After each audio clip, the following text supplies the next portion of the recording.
पर हम बड़े दिनों से बात कर रहे थे कि बांग्लादेश की जगह पर स्कॉटलैंड को शामिल कर लिया जाएगा अगर बांग्लादेश अपने मौकिफ पर डटा रहता है तो अब कर लिया गया है, क्या है, कैसे देखते हैं इसको आप? ये बहुत ही गलत फैसला है। जाहिर है पूरा पाकिस्तान भी बांग्लादेश के साथ है इस पे, और हर तरफ से बयानात भी सामने आ रहे हैं, चाहे साबिक क्रिकेटर्स और पीसीबी ने स्टैंड लिया। और सबसे अफसोसनाक बात यही है कि सारे दूसरे जो बोर्ड्स हैं वो खामोश रहे, जो गोरे बड़े बड़े उसूल पसंदी की बातें करते हैं खामोश रहे। बांग्लादेश के साथ ना श्रीलंका खड़ा हुआ ना अफगानिस्तान, सिर्फ पाकिस्तान क्रिकेट बोर्ड ने साथ दिया। एक वोट बांग्लादेश के हक में आया था जो बोर्ड मीटिंग में है, और पाकिस्तान ने लेटर भी लिखा आईसीसी को, बोर्ड मीटिंग में भी बात की उन्होंने चेयरमैन मोहसिन नकवी ने, और अब भी उन्होंने कहा है कि ये फैसला मशरूत है पाकिस्तान की शिरकत का हुकूमत की इजाजत से। तो इतना बिल्कुल ऑल आउट जाके पाकिस्तान ने साथ दिया है। लेकिन जाहिर है कि एक बोर्ड के या दो बोर्ड के कहने से क्या होता है, तो इंडिया ने अपनी दौलत के बल पे सबको अपने साथ किया हुआ है और मनमानी किए जा रहा है। बिल्कुल गलत फैसला है ये। एक तरफ जब इंडिया कहता है कि हमें पाकिस्तान नहीं जाना, गवर्नमेंट ने मना किया, कहते हैं ठीक है आप हाइब्रिड मॉडल के तहत किसी तीसरे मुल्क में खेल लो। तो एक तरफ बांग्लादेश कहता है कि हमें इंडिया नहीं जाना, सिक्योरिटी खदशा है, गवर्नमेंट ने मना किया है, तो आप कहते हैं कि नहीं भाई तुम तो बाहर जाओ, हम स्कॉटलैंड को ले आते हैं। तो ये तो बहुत गलत चीज है ना। इसी वजह से पाकिस्तान भी अब इस लेवल पे आके इनसे बात कर रहा है, लेकिन बांग्लादेश की बातचीत करने की कोशिश कर रहे हैं। बांग्लादेश की पोजीशन ऐसी है कि वो अपना एहतजाज जारी रख सकते हैं। इस सूरत हाल में अवैस आप बताइएगा कि पाकिस्तान कितनी ट्रिकी सिचुएशन में है। आप देख ही रहे हैं कि बहुत अच्छे शॉट्स खेले मोहसिन नकवी साहब ने, लेकिन अब दिखाई ये दे रहा है कि उन्हें लेफ्ट करना भी आ रहा है, तभी हुकूमत के कोर्ट में जो है बॉल को डाल दिया गया है। आप देखें, अभी सलीम भी बात कर रहे थे कि अनफॉर्चुनेट सिनेरियो है। जब आप क्रिकेट की बात करते हैं हम कहते हैं जेंटलमैन गेम है, और आपने ही जब हम दूसरे नेशंस की बात करते हैं सबसे पहले इंग्लैंड ने इसको स्टार्ट किया।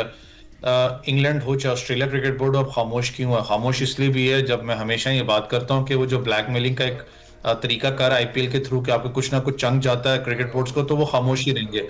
अब इस वक्त चेयरमैन आईसीसी खुद वो प्रेसिडेंट बीसीसीआई रहे हैं, वो कभी भी जिंदगी में नहीं चाहेंगे कि वो जो आरएसएस आइडियोलॉजी लेके गेम है कि अपने ही मुल्क के खिलाफ एक्शन ले, चाहे वो हाथ मिलाने वाला मामला था, आज तक कोई रिटन स्टेटमेंट भी आईसीसी कुछ भी नहीं आई है इस चीज पे। तो ये मुझे तो पता था कि ये मामला होना है, क्योंकि जिस वक्त आप एक अच्छी बात है कि बांग्लादेश अपने मौकफ पर डटा रहा, और ऑब्वियसली करना पड़ता है, आप इंटेग्रिटी आप अपने सेल्फ रिस्पेक्ट के लिए खड़े हो तो वो अच्छी बात आप खड़े हो। लेकिन थोड़ा सा अगर आप बैक एंड पे भी चीजों को सोचो तो बहुत सी चीजें हैं जिसपे आपको ज़हनी दबाव भी होता है और आपको ज़हनी तौर पर तैयार होना पड़ता है। वो है सैंक्शंस लगती हैं।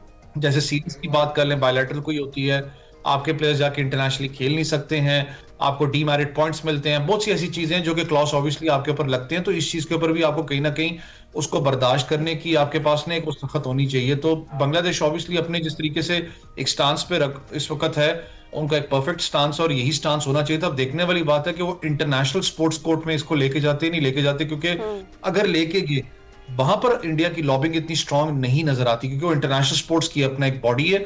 उसमें अब देखने वाली बात है क्या होता है। पाकिस्तान की जो आपने बात की, जो 14 रुकनी ममालिक थे जिन्होंने इसके लिए वोट किया था कि बांग्लादेश को रिप्लेस किया जाए, उसमें से बांग्लादेश और पाकिस्तान ही वाहिद थे जिन्होंने कहा नहीं आप करें, बाकी जितने मुल्क हैं उन्होंने कहा जी रिप्लेस कर दिया जाए। मैंने पहले ही कहा वो जो एक लॉबिंग सिस्टम है, मोनोपोली जो आप खेलते हो, वो तो सबको पता था ये मामला होना है।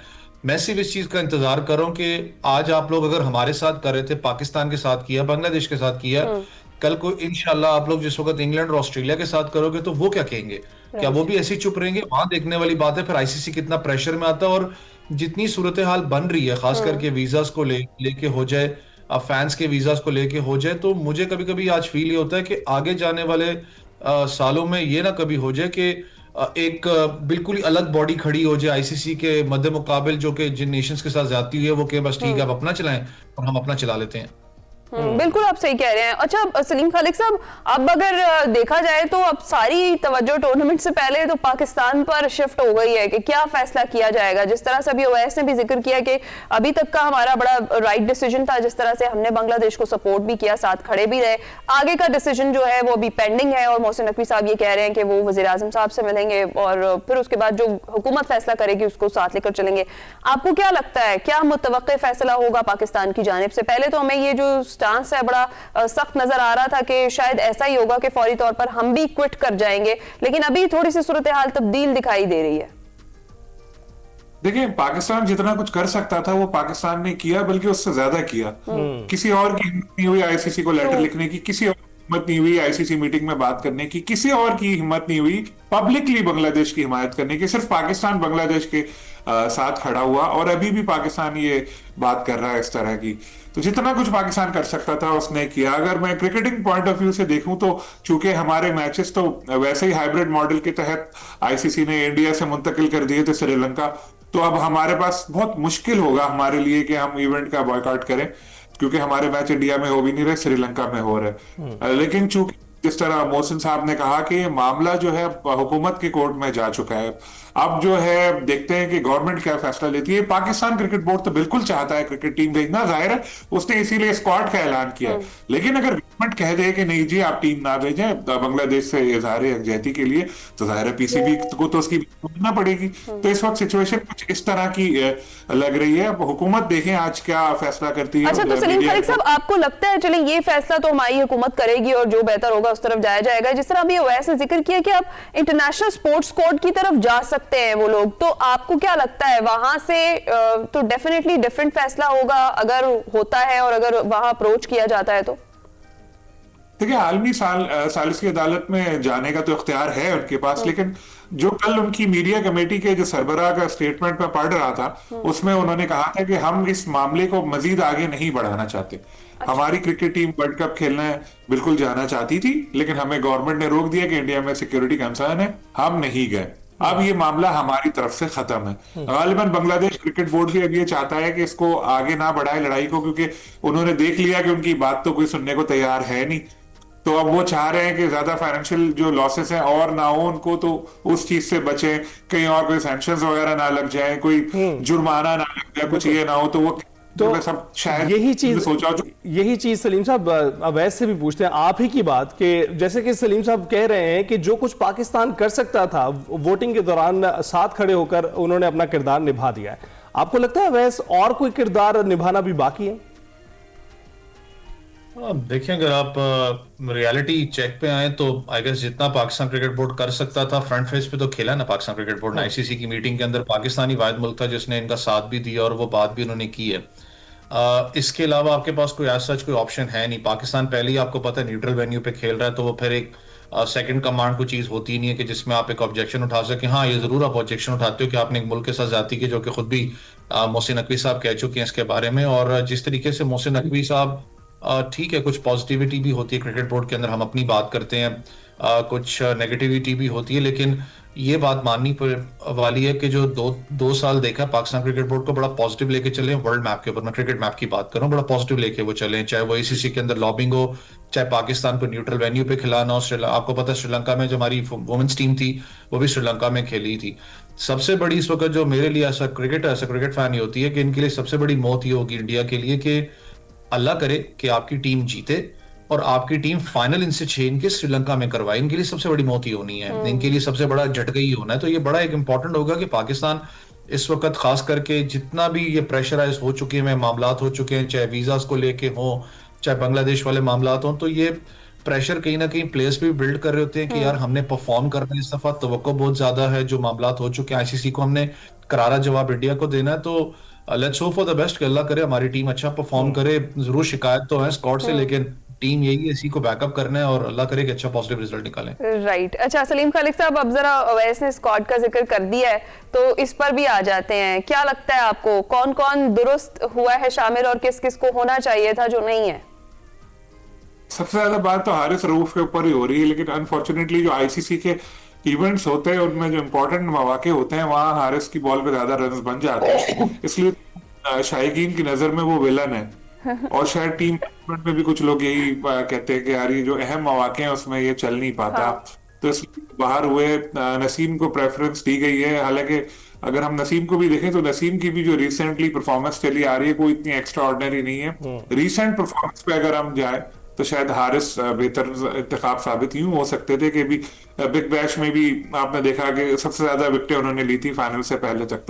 तो उनकी उधर परफॉर्मेंस अच्छी थी, फॉर्म अच्छी थी, लेकिन अब लोग ये कह सकते हैं कि जी वो पिचेस अलग है, श्रीलंकन पिचेस अलग है, लेकिन फिर भी हारिस का ये है कि उनसे शुरू में ही ओवर करवा दें तो अच्छा है, या मिडिल एंड में जब आप लेकर आते हैं ना तो वो थोड़ा फंस जाते हैं कि एक ओवर में 20 रन भी चाहिए हो तो फिर हारिस की गारंटी नहीं होती कि वो बचा लेंगे। एक तासुर सामने आया है, थोड़ा प्रेशर वाकई पे। उसके अलावा बैटिंग लाइन में देखें तो बाबर को शामिल करने पे काफी लोग क्रिटिसाइज कर रहे हैं, लेकिन मेरा उनसे ये सवाल है कि चलो बाबर को अगर हम निकाल दें तो किसको लेकर आए? 50% बाबर हमारे पास कोई नहीं है। बिग बैश में चले, उनके पास टैलेंट ज्यादा है, बहुत कुछ था, तो उन्होंने कर लिए जो डिसीजन था कि बाबर को शायद फाइनल में बिठा भी देते फाइनल से पहले वाले मैच में। पाकिस्तान टीम में हमारे पास इतने ऑप्शंस ही नहीं है, कभी कभी तो हमारे लिए 20 ओवर खेलना ही मुश्किल हो जाते हैं, इसलिए बाबर जो आए वो ठीक है। स्पिनर्स पे बहुत ज्यादा एनएसआर किया गया है, काफी सारे स्पिनर्स हैं, क्या 2 स्पेशलिस्ट स्पिनर्स खिलाएंगे? ये चीज मुझे तो नहीं लगती। फिर ऑलराउंडर बहुत ज्यादा आ जाएंगे, स्पेशलिस्ट बैट्समैन बहुत कम है। विकेट कीपर, हमारे जो 3 प्लेयर्स के आगे विकेट कीपर लिखा है वो तीनों पार्ट टाइमर है। ख्वाजा नाफे को स्पिन के खिलाफ मैंने सुना है इनकी कीपिंग में थोड़ा स्ट्रगल करते हैं वो, और श्रीलंका में स्पिन पिचेस ही होंगी, वहां पे देखना होगा उनकी परफॉर्मेंस कैसी रहती है। या उस्मान से अगर कीपिंग कराएंगे, उस्मान मुसलसल खेले जा रहे हैं, दूसरा वर्ल्ड कप उनका होगा, लेकिन अभी तक अपना मकाम नहीं बना सके वो टीम में। एक आध अच्छी इनिंग उनकी आई है, शायद अभी भी उनको यूएई की क्रिकेट छोड़कर पाकिस्तान आने का जो उन्होंने एहसान किया था उसका सिला दिया जा रहा है। तो ओवरऑल अगर हम देखें तो जो हमारे टॉप प्लेयर हैं बाबर, और उसके बाद बॉलिंग में हमारे पास शाहीन होंगे, साहबजादा फरहान से भी उम्मीदें होंगी, क्योंकि आज के जो 2 साल के 3 साल के जो 2 साल के अगर हम देखें ज्यादा छक्के जिसने लगाया उसमें वो शामिल है टॉप बैटर्स में। इसी तरह साइम अयूब से बहुत ज्यादा उम्मीदें होंगी हमें। और अगर हम देखें तो सलमान भी कोशिश कर रहे हैं कैप्टन के अपने गेम में थोड़ी तब्दीली लेकर आए, और स्पिनर्स भी अच्छे हैं, बट टीम कॉम्बिनेशन कैसे बना के कैसे मैदान में उतारनी है हम देखें, हमारी बेस्ट यही हो सकती है। बिल्कुल ठीक। अवैस, आप क्या कहेंगे स्क्वाड के बारे में? देखिए, मैंने कहा ना, ऑब्वियसली टीम अपनी है, बैकअप तो करना, लेकिन शिकायत सबसे बड़ी ये है, चले अगर आप बॉलिंग यूनिट पे इस वक्त आ जाते हैं तो आपके पास 3 प्रीमियम फास्ट बॉलर्स आप साथ लेके जा रहे हैं, जो कि मैं जेनन पेस बैटरी की बात कर रहा हूँ।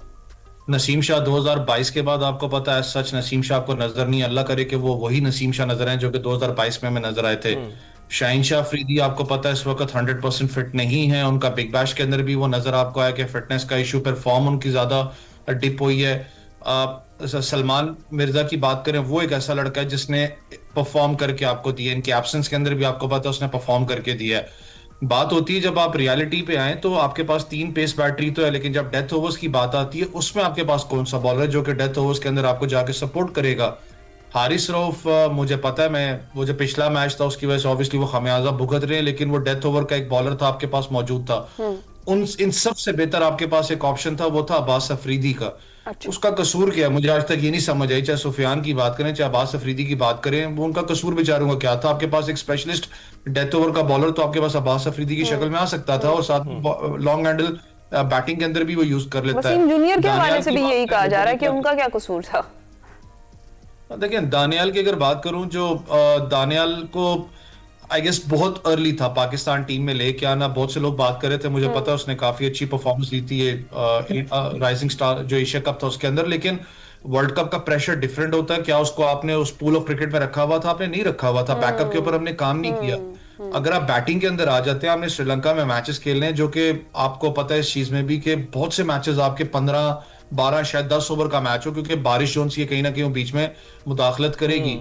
वहां पर आपका बैटिंग जो उनसे स्टांस क्या होना चाहिए, अभी तक अगर बैटिंग ऑर्डर को निकाल के देखें तो समझ में नहीं आता। बाबर आजम की आप बात, ठीक है बड़े प्लेयर है, सारे मामलात हैं, लेकिन एक चीज समझनी पड़ेगी कि बाबर इस वक्त आउट ऑफ फॉर्म है, मुझे पता है। अच्छा, इस पर जो मेंबर सिलेक्शन कमेटी है आकिब जावेद, उन्होंने ये कहा है कि कंडीशंस के हिसाब से बाबर आजम अहम किरदार अदा कर सकते हैं। उन्होंने मजीद क्या कहा, पहले वो सुनते हैं फिर आपकी टेक लेते हैं इसके ऊपर।